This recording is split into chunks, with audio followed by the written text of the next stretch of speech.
Hola, hola, hola. Welcome to episode 26 of Word to Your Mama. Today we got Liza and Victor Marka27 Quiñonez. Married couple duo, creative hustlers, and co-founders of Street Theory. We get into, of course, how we met, how we crossed paths, how important Marka coming into my life, especially if you heard the episode with Men One, and that's how I was able to meet Marka, and that's how I was able to get into so many things that I really just have never dreamed of. We start off with that, but we also start off with how are they doing during the pandemic and how having separate spaces really helped them out during the pandemic. So during this convo, Liza's at the home office and Marka's at the studio office. So they're both in different locations, which brings me to the first couple of minutes of this episode. The audio is not on point. And then like at the 3-minute mark or so, boom, pops in. So just a little heads up about that. But yeah, we talk about a running theme on here about the non-linear career paths. We talk about how they joined forces, how they left their separate lanes and joined forces to create Street Theory. And be able to go 100% independent. We get into building that community and how important it is to align with your clients and so much more. We got questions and comments from the audience from Mad One, Mad Twins, and Say Adams, all legends in the game. And then, we get into the usual stuff. So let's get into it. Yeah, it'd be a mission. Yeah. But thank you so much for doing this. Let's just start off. How are you guys doing? How are the mentals? How are we doing over this past year? We're good, there's definitely been ups and downs, and having a second space absolutely helps with the mentals because, for a little while it was getting a little crazy. And so that breathing room is always good. But we're good, yo. We're homeschooling and the kids are fully remote. But they've been happy and just really adapted to the whole situation. And so, I can't complain on that end. And I'm sorry, we're in Brooklyn, so there's ambulances and all kinds of stuff passing through. You can hear that right now. So yeah, so other than that, we're good. And, work has been good, towards the second half of last year. Things got real busy and we've been able to continue to work and paint and do a little bit of traveling, not as much as before. Mm-hmm. But, all in all, we're blessed and we can't really complain. That's good. And like you said, mentally, that space has been a send, a dragons and lords above send for the mentals. Yeah. So I want to start off, as always, when I have amazing people on here that have been, contributed to my life. How did we meet? Right? So I met Marka first, I believe it to be true. Mm-hmm. Through Man One. Man One is episode 25 of Word to Your Mama. And, because I was telling him in the episode, I can't talk about building my tribe and my history, especially my history in art and music and all that stuff, and not talk about, Man One, Man Uno. But also that's connected to you guys because I met Man Uno, that I started showing there, and then I think that's how we connected. Marka, you and I connected, and then you graciously invited me to do the Big Buddy. I talk about it. We had Woes on here. We had Kano on here. And that's how I met them. And, you guys are part of my story. And then they became super crazy fan. I talk to those motherfuckers almost daily. And so that's how I remember it. So let's see. What do you remember? Is that correct? I can't remember if it was Crew S Alhambra days or if it was Crew S downtown LA days. But it was definitely through Crew S. Yeah, for sure. And when I met Man One, he was in Alhambra still, but he wasn't there very long before he got the spot in downtown LA. Yeah. And so many incredible people showed at Crew S, and it's crazy to think about where some of these people's careers are now, Mm-hmm. And I think that it's just, everybody's got their own path and their own journey, and they're going to get to where they need to get to when the time is right. Yeah, for sure. And then I met Liza, the amazing Liza, through you. I believe it to be true, right? Yeah. Coming to the shows and stuff like that. But so that's how we met, and through those projects. And that just for me it opened up a whole nother world, things that I never even dreamed of doing. So thank you. I really appreciate it.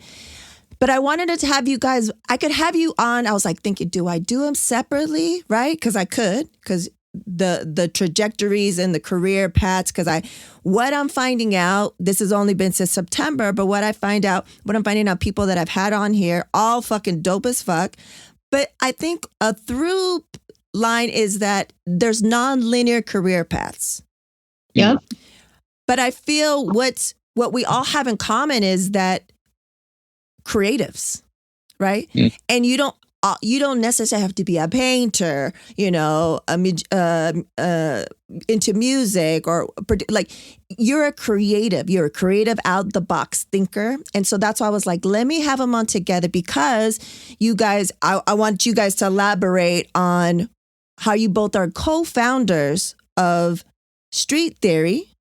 So I want people to know more about that, but also just how your paths, being married and having your individual paths. And then when was it that you made the decision? I'm sure like any married couple of worth, right? Where there's equality. There's no one person behind the other person. You're like side by side, and it's I always look to Raka, like he's always like my co-art director, creative director, like whatever I do. And then when we work together in actual projects, he's that too, but it doesn't matter. And I feel like you guys have like, if I might be wrong, but I feel like you guys have always had that same thing. When was it where you guys were like, you know what? Let's fucking do this shit together. Liza, you want to take a stab at it? Yeah, I mean, we've been together for a really long time. I think coming up on like 20 years now, that we've known each other and, been together. And so I think from the onset, it's always been collaborative. It's always been like, centered around art. He was an art student. I was an art student at the time when we met in college. And then, of course, him being the amazing talent and an artist that he is. And then me really just kind of dabbling in terms of the actual hands-on process of creating art. But from the very beginning, we've always been, wanting to create lanes for ourselves. And when people weren't putting us on, like we were always like, holding our own shows and throwing our own jams and putting down other, artists and, really creating spaces for us to just have a good time and show art and, live in the vibe and be in the culture and, create that for wherever we were. And so that's always been part of it. I think the turning point was when, we were living in Boston and Vic was working full time at Converse, but also like moonlighting, doing his art and traveling and like, lighting the candle on both ends. And, I'm taking care of the kids and also, working in education, but then also managing the art and all of that. And at one point, I think, I decided to leave education and just say, well, you know what? I think that we could really, if I focused 100% on our family and on really figuring out this business, then we could really work towards the trajectory of being fully independent. And that was his goal too, like he didn't really, and I'll let him speak to it in a little bit, but the objective of really like settling down some foundations was always to eventually be 100% independent. And so I would say that was around the time that, we really decided to make street theory a thing, and to focus that with working with other artists and doing things around branding and doing things around mural events and activations and things like that outside of just Marka27. Yeah, we really needed to establish a creative agency, because what we do combined is so much more than what I do as a personal artist. Not only that, it's what we've been doing combined for such a long time, working with other people, curating shows, working with brands, working with institutions, and also in the hospitality industry, people that own restaurants. We have friends that own restaurants and bars, and just kind of helping people that want a DNA that kind of tells their customers, or their guests who they are and what they're about, and helps them tell their stories. Because at the end of the day, that's all we're doing, right? When you're creating, you're telling stories. You're creating a narrative, you're creating a dialogue, and no matter whether you're a musician or you're a painter or a designer, that's always going to be the challenge: is how do you get your message across, and how do you connect, with people. So that's what Street Theory ended up becoming, was this agency, this force that kind of really takes on a lot of different hats. But at the end of the day, it's all about creativity and authenticity and connecting with what we know best, which is street culture. So I wasn't sure. You're completely independent now? You're not working at... No, I left the corporate world, I'd say almost 3 years ago now. 3 years ago, damn. Yeah. But you're back in NYC. Yeah, we're back in New York. And I would say that being in the corporate world, it has its ups and downs. Mm-hmm. There's a lot of people I know that left the corporate world way before I did. And then there's people I know that have never even worked a corporate job their whole life. And I think that no matter what situation you're in, if you take all the positivity from it and all the things that you learned and gained, and the knowledge that you've gained on how to deal with different personalities, how to deal with, technical things, and also briefs, and, people that are in marketing versus people that are in development, it makes you that much more basically able to work independently, because you're taking everything that you've learned under this, this system, and taking it on an independent level, and working with clients with already having that under your belt. So I'm thankful for the time that I was there, but it was absolutely time to, to go on to what was next. Yeah, I speak about that a lot too on here. It's just my having corporate experience. You get to know and learn how to navigate the bullshit, the bureaucracy. And it doesn't matter, like, if I come from the entertainment industry, if you're in education. When I was an active, in the activist scene, I was like, there's some bullshit and egos up in here too. Like, that's everywhere you go. And like you said, you have that in your tool belt of skills and knowledge. Then as your own company, you're going to be dealing with corporate clients, like if that's the level, or people that are in business, and you have to, so it's just valuable, like you said. And if someone's never worked a corporate job in their life and they're creative, usually how they end up making it, to other higher levels is because then they end up partnering with someone who has that. There's always has to be someone that has that experience. I've seen, because they have to They got to know. You got to, also there's a certain language, a vernacular, right? Yep. That's what I was going to say. You know, it really allows you to, you know, speak their language, and on the artist end to really kind of set the parameters that they understand how to work with. Yeah. You know, in a way that can really allow us to protect ourselves and assert our rights and maintain a process and all of that. Because otherwise, you know, if artists don't know, you know, what that is, then it's too easy to get taken advantage of in that world. Yeah. And all the for sure. Yeah. So how was it when, you know, it's one thing when you guys are helping each other out, supporting each other, when you guys are in your own kind of different lanes, but when you guys went full blown and Marka, you left, and Liza, you left and started, you know, really making it a company and focusing. How was it being married? And was there a transition phase, or was it like, oh, like nothing, like just smooth transition into the roles, and how that when you start a business, just it automatically things shift and evolve? How did that work for you guys? I would say you have to learn to agree to disagree sometimes. You know, we definitely don't always see eye to eye on projects. And, you know, sometimes she's right, sometimes I'm right. But, you know, if you're married, you know, if you're the husband, you're always wrong. So it doesn't matter when happy wife, happy life. Exactly. It ain't worth being right. That's, you need to finish your saying with that, you know? Somebody you want to be right, or you want to have a happy marriage? There you go. There it is. That's the protocol right there. That's so. Oh yeah.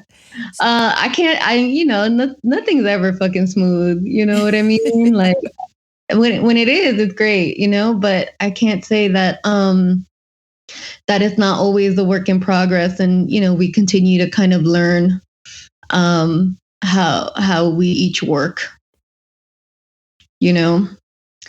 So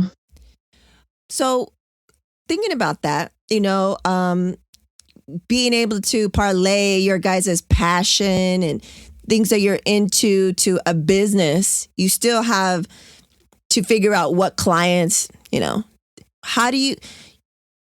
there's some times when you're like starting off certain things, you're just like, let me just get this money. Let me just But then there's also like what I want people to hear, because there might be younger cats listening to this.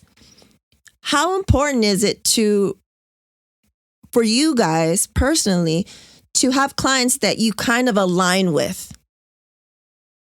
I mean, that's incredibly important. But at the same time, you know, you have to understand that you have a skill set that people want, and you have to determine from the very beginning if somebody wants your skill set or if they want you. And there's a difference, right? You know, it's like hiring somebody and you love the work they do, but you don't necessarily want it the way they do it all the time, or what they're about, what their authenticity is, what they bring to the table, but you admire the way they create. You know, it's like going to a tattoo artist and, you know, you don't want anything from their flash book or what they've done personally, but you know they can tattoo incredibly, and you bring an idea to them and they execute it the way you want it. So you have to determine from the beginning what kind of projects you want to take on. If you want to do something that, you know, is very highly directed, or if you want to only take on projects that are more collaborative. And I think it's okay to do both. It just depends on who you are and what you're comfortable with. Yeah, I mean, we've certainly taken on, you know, projects that don't necessarily speak to us or to our aesthetic as artists, you know, and when that's clear, the beauty of having the agency is that we don't necessarily have to attach the name, right? It becomes a corporate gig that's done through the agency, and you know, and that's it. Not necessarily a Marka27 piece, you know? Yeah. So that definitely helps. And yeah, sometimes we do have to take those gigs on, you know, when the price is right. That's real. That's just real sometimes. Yeah. Control, less creativity, more, you got to pay more. Yeah. Exactly. Yeah. So that definitely needs to happen. But of course, if it's a company that absolutely doesn't align with who we are as people, or or if they're into like fucked up shit, or if if they don't align with our values, or if it's something that we like just absolutely can't get behind, then there's certainly those times that we just bow out from a project completely. Yeah, you won't see me fucking with Goya anytime soon. Please believe it. Any of those people, it's like, I'm not. There's certain, you kind of know where their alliance is when it comes to social and political stands, and you steer clear from those people as much as possible. Yeah, and just listening to forget what podcast, the one with Maria Hinojosa. They did a deep dive into Goya.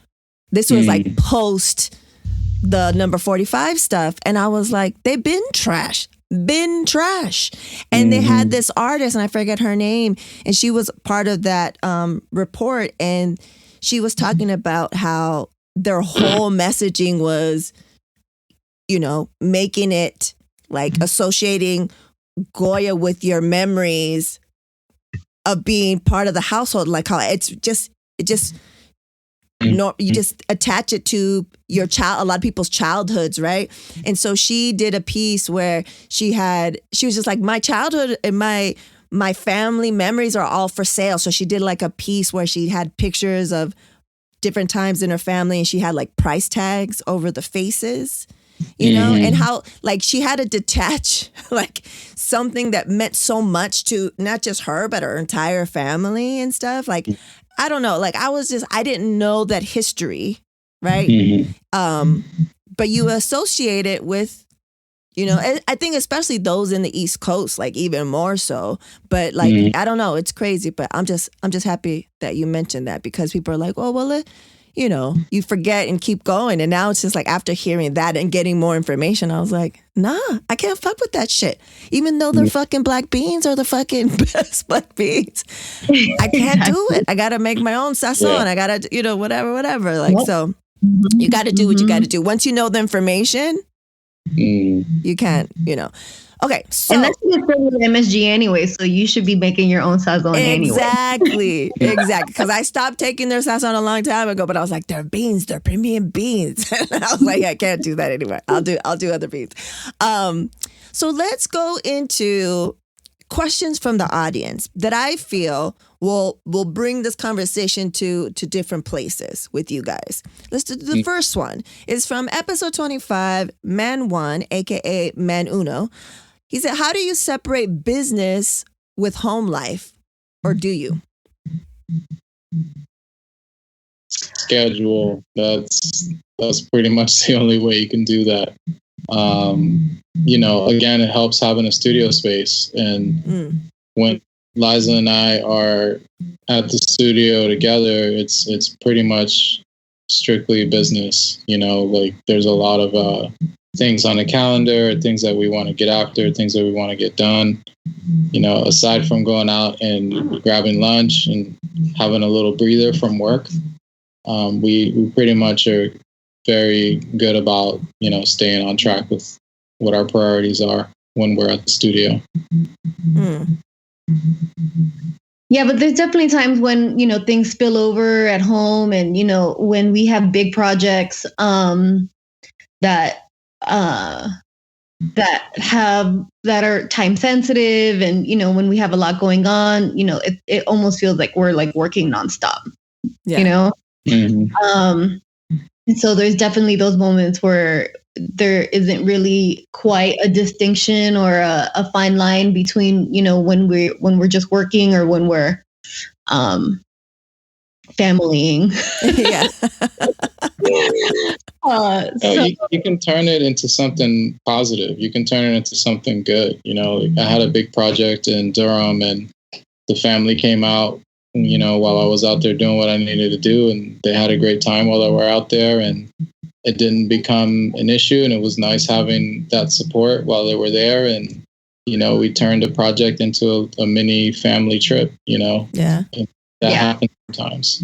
So and then one knows too. I mean, you then like put the kids to work, and then make them part of the process. And on a production end, when we have events and stuff going on, Reina definitely is in there, like helping me set up and helping me, with like the production plans and the schedules and stuff like that. And how old is Reina now? She's 17. Shut up. Yes, girl. She was senior in high school. She's about to graduate, go to college, and all that. Oh my God. I know. Mm-hmm. But then that has like really helped her in her own stuff, and when she's doing her creative work, and she was able to intern a couple of seasons at New York Fashion Week, and like all of that hustle and bustle of what we do has definitely found in her life too. So yeah, but then other than that, we try and be really intentional about, making sure that, we have our time to like go out to eat as a family, or to like sit on the couch and Netflix and chill for hours at a time. So, those are those moments too that help us disconnect from the work.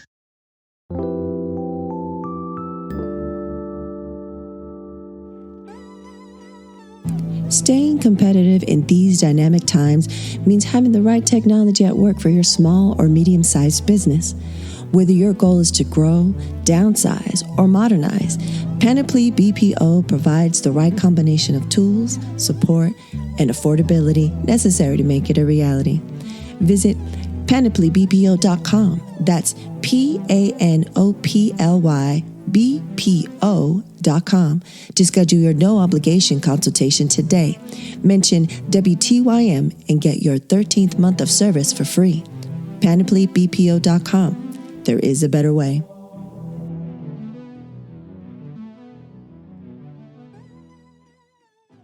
Yeah, I hear you. And I don't know for you guys, but for us, both, Rock and I both having worked for ourselves forever, there was, weekends, you don't know what day it is and stuff like that, and everything blends. But for some reason, I don't know why, but during the lockdown, we've made a point to really weekend it a little bit. Like we do a little bit of work, but it's not as much as we used to. So there's some type of, I think more so for Little Man, for Supernatural Bear, like some type of like break time, like dedicated family time. And I think that helped because I think it was just blending too much in, you know what I'm saying?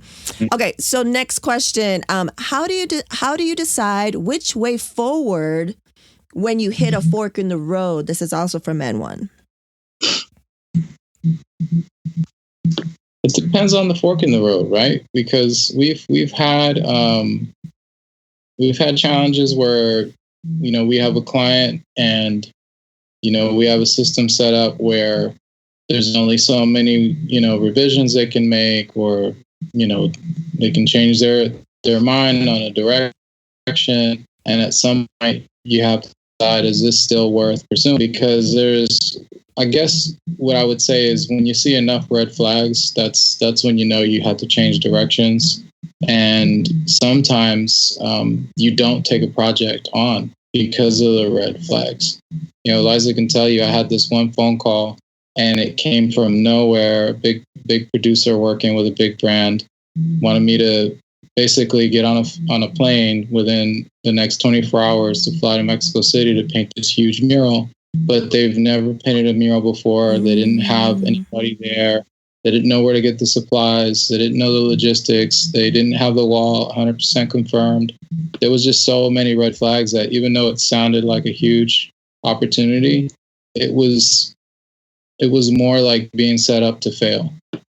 So it was hard saying no to a big maybe. But the good thing is being in this environment and knowing how many things can go wrong logistically and how much of a risk it would be to take on that project.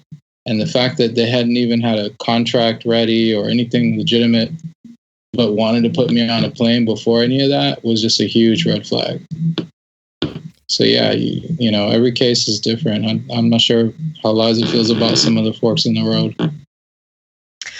I guess when I think about forks in the road, it's more like on a personal or like interpersonal kind of level. You know, we've certainly come to points where we've had to like really step back and reevaluate what's the best path forward, you know, and you know, some of that means like, okay, let's really redefine who's supposed to be doing what here.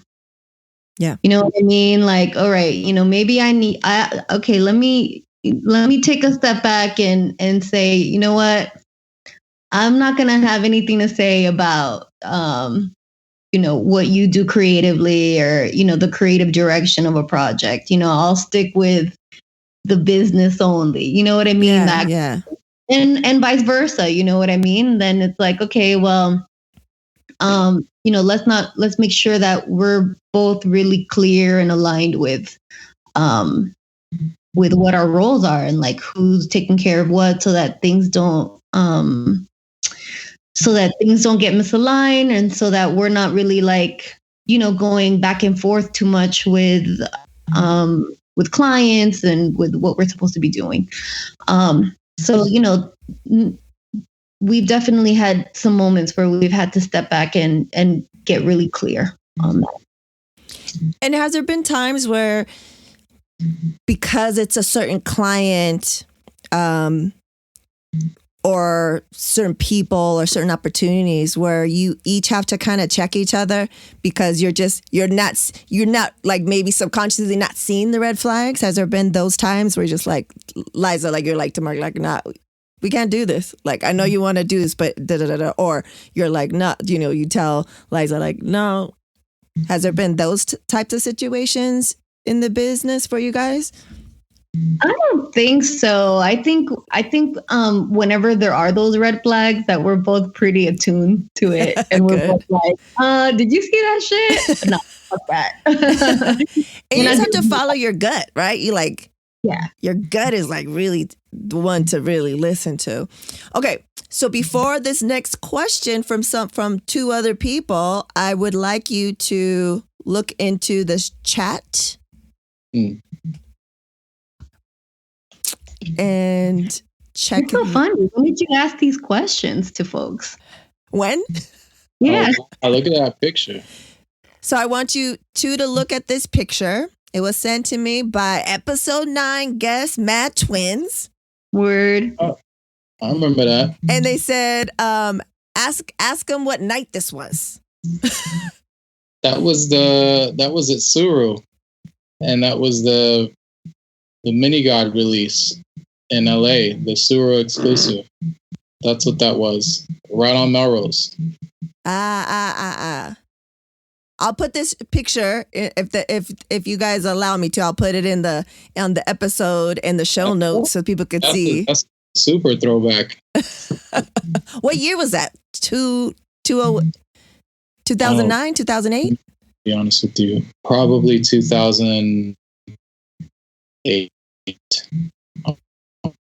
That's crazy. Time flies. Time flies. Okay, so let's see. They also wanted to ask, from Powwow, Worcester. Am I saying that wrong? Worcester. Worcester. What? How do you say it?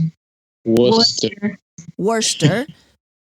Probably saying it wrong again. To the Central Square Business Improvement District mural project. How many murals in total does Marka have in Massachusetts? I don't know, man. I lost count. Massachusetts. It's tough because, you know, New England, it's all over the place. You know, I've painted in Cambridge, Boston quite a few times, Worcester. What's the other town? Lynn. And there's Springfield, a few different places. I'm probably trying to count them in her head, but it's been a lot, and that's not even counting the things that are still writing from the graffiti days when we were painting graffiti, and I was in college. You know. Yeah. So basically a grip. A grip, yeah. A grip. Yeah. I wish I had stuff up in LA, but I only have one mural left up in LA, and that's the one. I think what is close to Echo Park, where the Belmont Tunnel used to be. There was a mural I did. It's still up? Oh, so well, one of them is gone, but the other one is still up. The one with Sisquieros and Frida. Oh, nice. And that one's still up. Dope. Another question from the wonderful Mad Twins. Since Night Market Restaurant in Harvard Square is closed, where do you get your fried chicken skins from?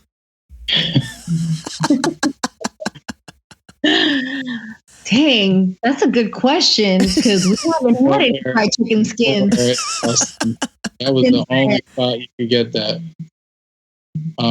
We're in New York now, so you'd have to go to like to be a place. Oh yeah, there's a spot in the East Village, Otaisho. It's like a yakitori spot, and they got the bomb fried chicken skins. But it's been COVID, so we haven't even been out there. Yeah. But now I'm hungry. And then lastly, from the Mad Twins, what year did you guys meet at San Diego Comic-Con? They think it was 2005, 2006, but they're not sure, and they just want to see if your memory was a little bit better.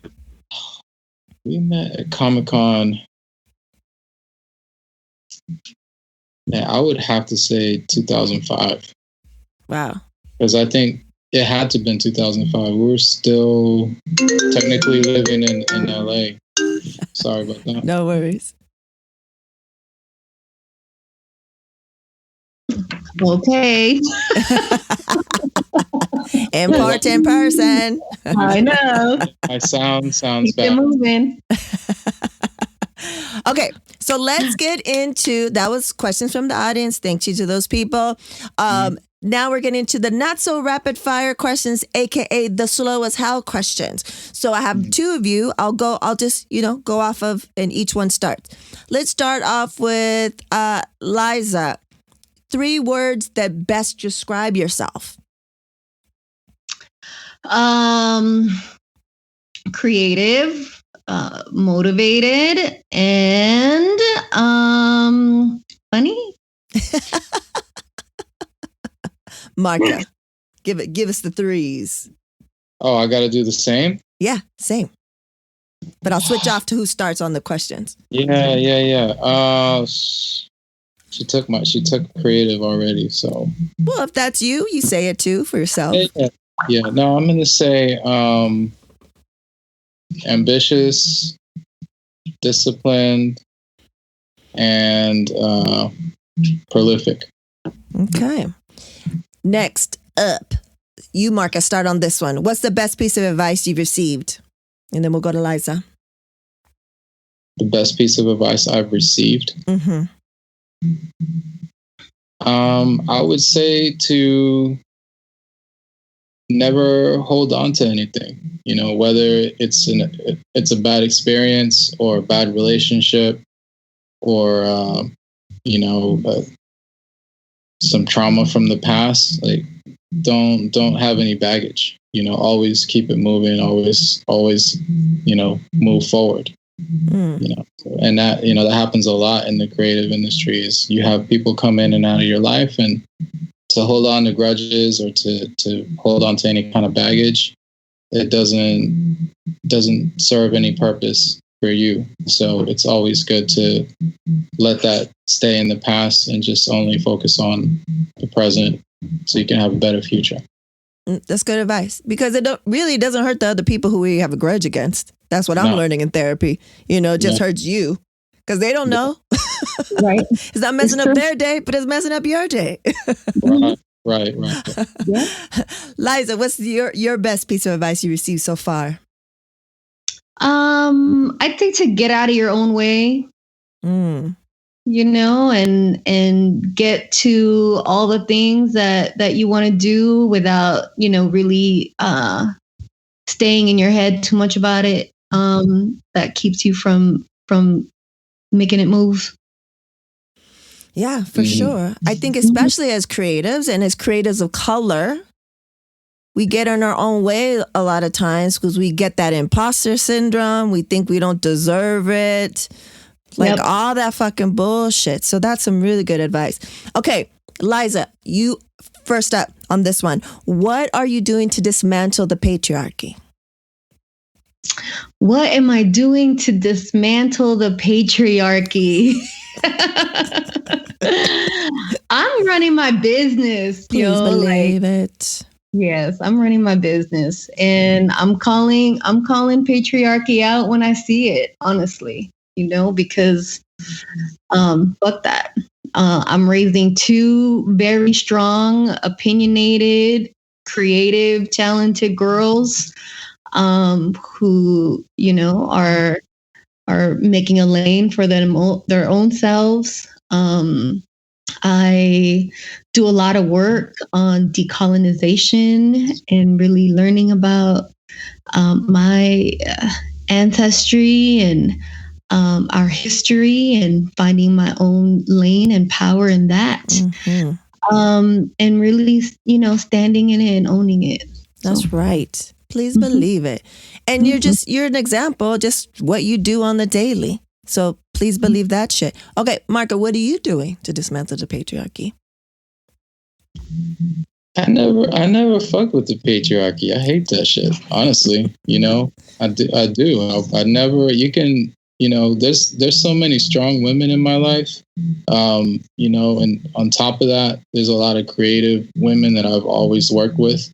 And having Liza being that number one woman that I've been working with and sharing a life with, she's always been really good at kind of helping me steer in the best direction when it comes to working with artists and working with female artists. And I think having somebody like Liza, on my side just attracts that energy. So, there's no thoughts coming up and trying to work with us for the wrong reasons. We basically have women that are like Liza, like-minded, who want to move the culture forward, want to be strong, want to do their own thing, they're inspired by Liza and they want to be in a role where they can start their own business or manage their own projects.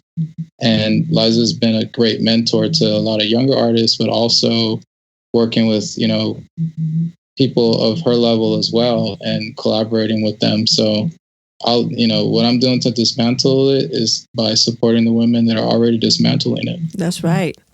Down for the cause. Next one. Let's see. Okay. Marka, you're up next. What is the song that you put on to get you hyped? Man, I mean, anything James Brown, for sure. Uh-huh. But there's a West Coast joint.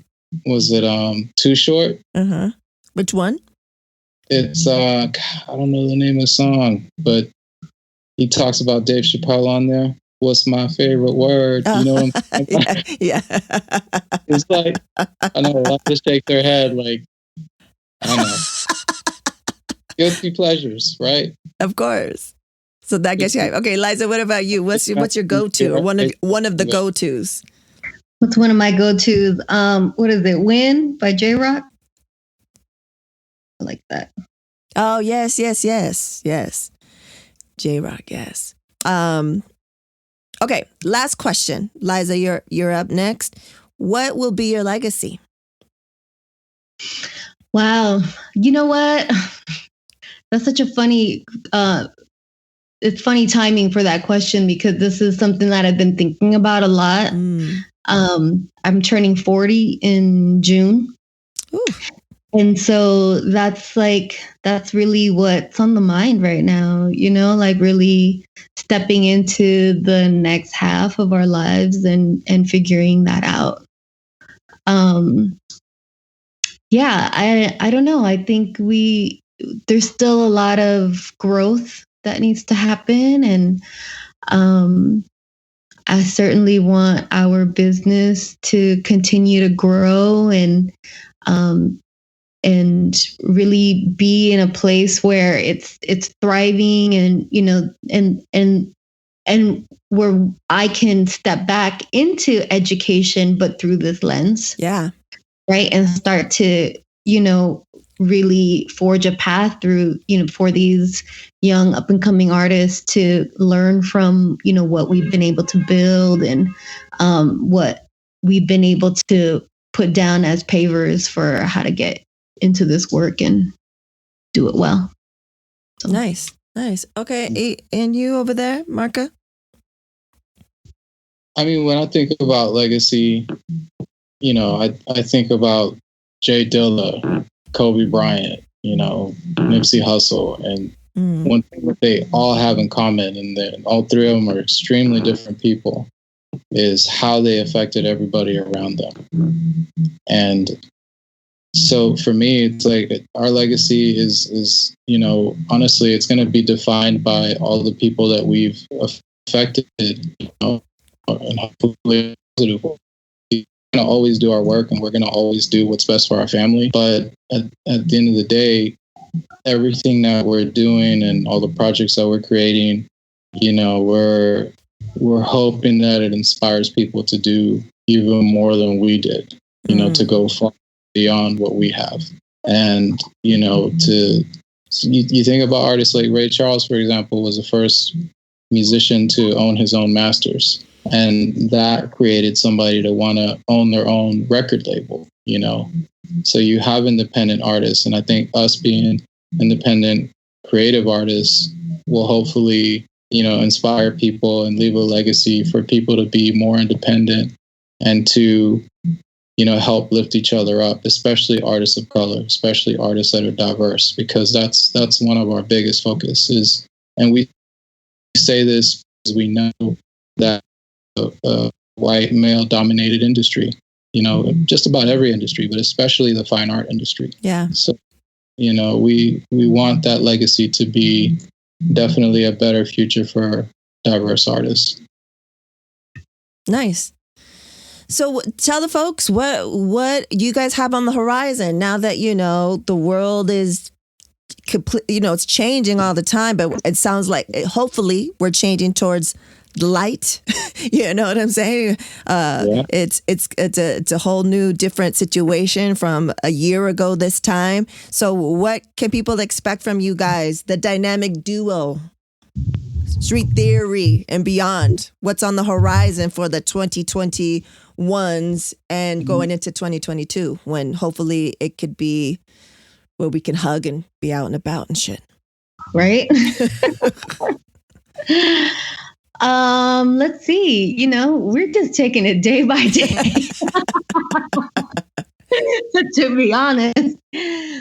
No, well, Victor's working on a body of work right now, like really hyper focused on his work and progressing a collection that we could be really excited to show, I think. On the business end, I'm talking to my other partner, Moses, about getting some podcasts and, some stuff together too. We're still in development and the name that we wanted is already taken. So, we have to double back a bit and try and figure things out a little bit more. At the end of last year, we were able to show some of our work at the Museum of Fine Arts in Boston. I saw that. Amazing. Yeah.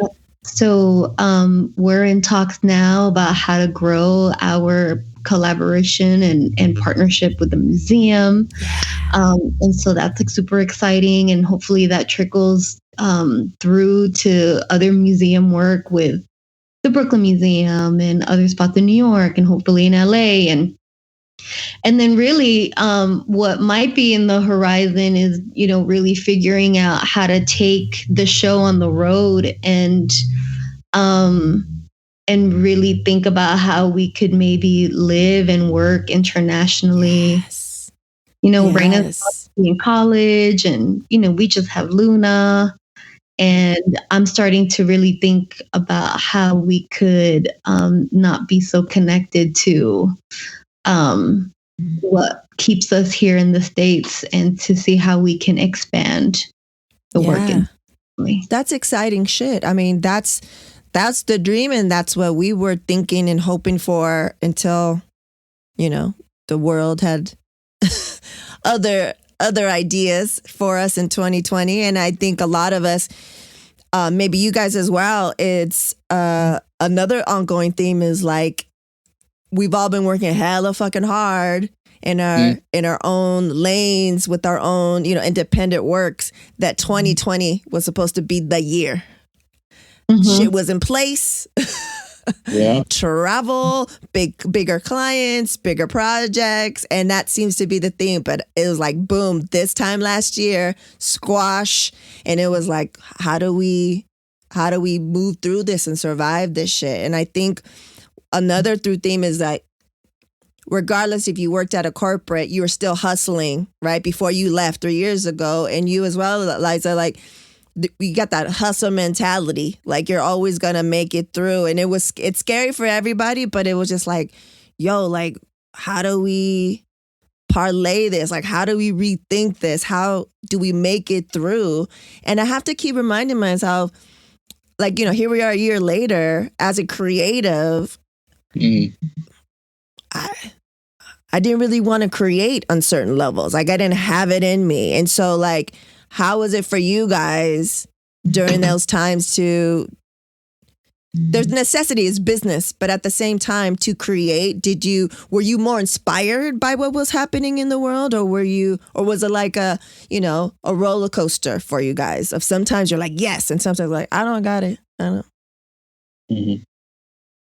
I mean, I would say that for Liza, that's how Murals for the Movement came about. You know, a lot of it was just the frustration of what I was calling the woke movement.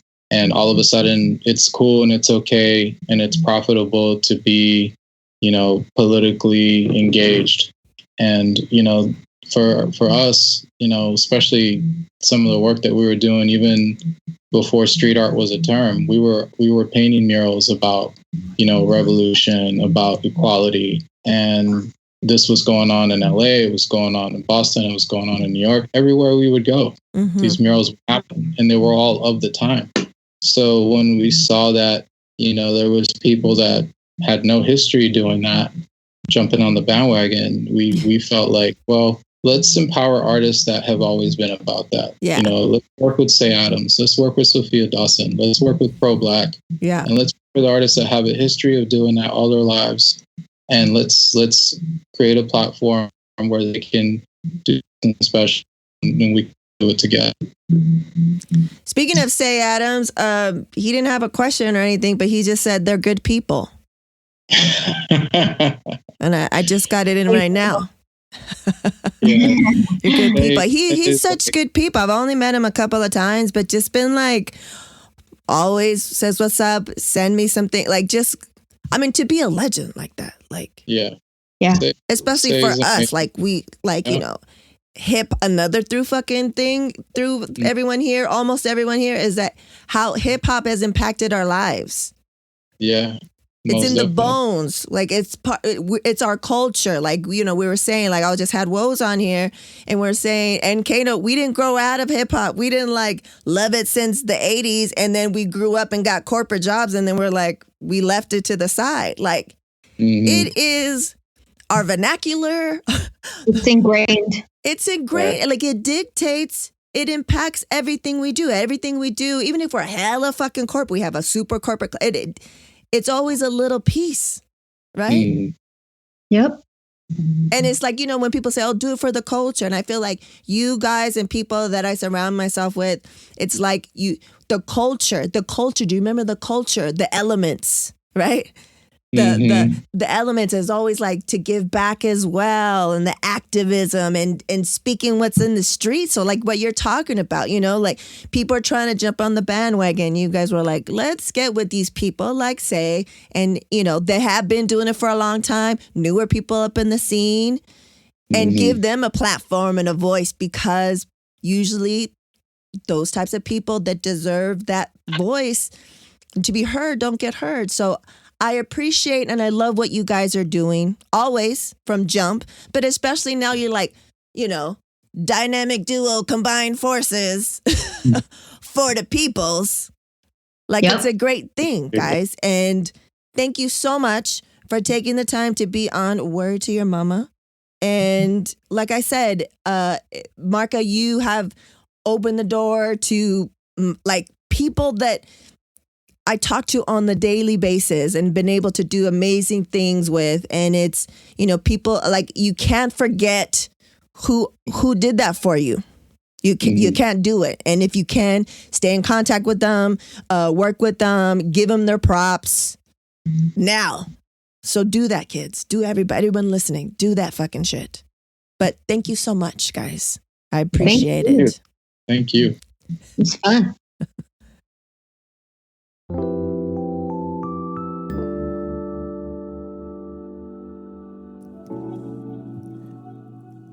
Liza and Marka27 live in Brooklyn, New York with their super cool kids, Reina and Luna and dog Kuma.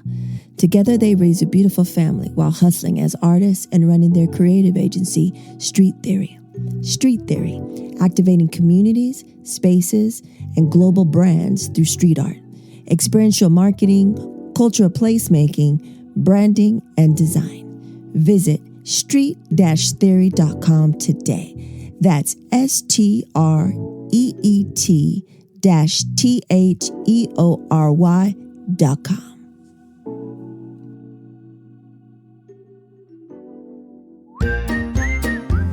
And now, introducing the Supernatural Bear Corner. Supernatural Bear. Hello, SMB16. SMB16 here.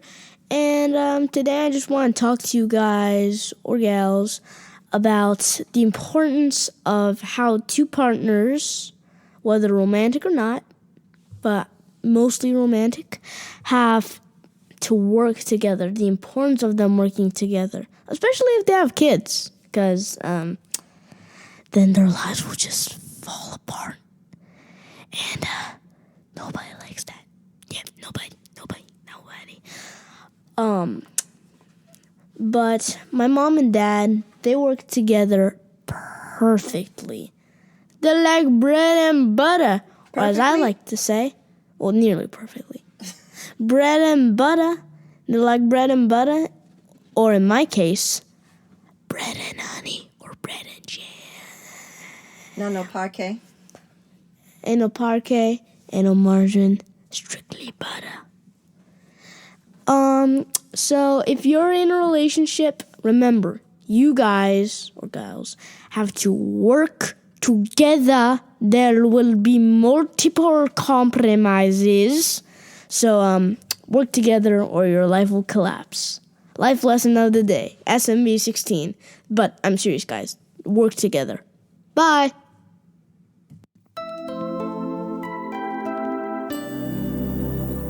Shooby-doo-wow-wow-wow. Yeah. There you have it, folks. Episode 26, Word to Your Mama, with the super talented dynamic duo of Liza and Marka27. Dropping gems on how to work together, compromises that need to be made, and how to really stay authentic to your personal vision, to your company's vision, and know when and where to separate the two. Separate? Was I saying that weird? Separate the two. I don't know where that's coming from, but you know what I'm saying. And then the Supernatural Bear Corner, what was that? Spreading a little semi-lies, some fibbing a little bit. So I had to check them. I had to usually try not to come in from the background. But, his Papa Bear and I are far from perfect. Please believe it. It's hard work. But, when it's done consistently, because it's not always done well, but if it's done consistently of compromising, you can get a lot done. So, yeah. But thanks for making it all the way to the end of the episode. I appreciate the support as I'm trying to really showcase all the diverse voices of the amazing dope people that I know, that just happen to know, whether I know them hella well or just from afar, and I'm getting to know them. So this has been great. One way to support is to leave those reviews Also, spread the word, subscribe, follow, do all those things. We got on the page, you can donate and also become a patron if you want to. Also, I want to make sure that you guys know, because if you don't listen to all the episodes, I created a new link, a new secret page a link where you can get mental health resources because of the episode 20, I believe, which was my first solo episode, and then you just all across the board, but especially when we're talking with Men Uno at the last episode. If you go to the links on any of the socials, boom, you find it right there. Mental health resources. Spread those around, bookmark it for yourself, and until next time, we reap. Word to Your Mama is produced and owned by Ritz P. Intro is produced by the incomparable Nico Beats. And as always, Word to Your Mama is brought to you by RitzyPeriwinkle.com and Panoply BPO